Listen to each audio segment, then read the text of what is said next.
Nice. Today we shall be reading another HP Lovecraft tale, this one being called Oblivione, so please enjoy.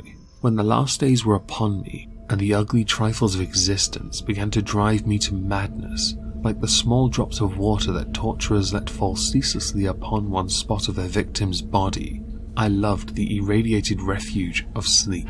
In my dreams, I found a little of the beauty I had vainly sought in life, and wandered through old gardens and enchanted woods. Once when the wind was soft and scented, I heard the south calling, and sailed endlessly and languorously under strange stars.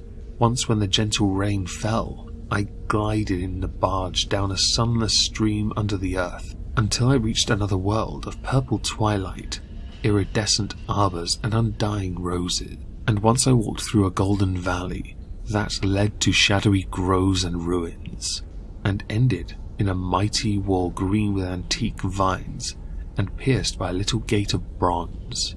Many times I walked through that valley, and longer I would pause in the spectral half-light, where the giant trees squirmed and twisted grotesquely, and the grey ground stretched damply from trunk to trunk, sometimes disclosing the mould-stained stones of buried temples.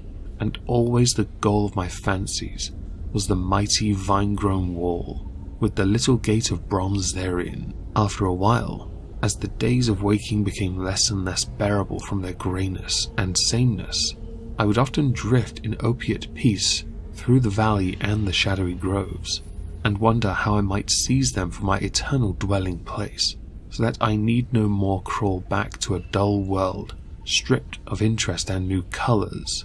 And as I looked upon the little gate in the mighty wall, I felt that beyond it lay a dream country from which once it was entered, there would be no return. So each night in sleep, I strove to find the hidden latch of the gate in the ivied antique wall, though it was exceedingly well hidden, and I would tell myself that the realm beyond the wall was not more lasting merely, but more loving and radiant as well. Then one night in the dream city of Zakarian, I found a yellowed papyrus filled with the thoughts of dream sages who dwelt of old in that city, and who were too wise ever to be born in the waking world. Therein were written many things concerning the world of dream, and among them was lore of a golden valley, and a sacred grove with temples, and a high wall pierced by a little bronze gate.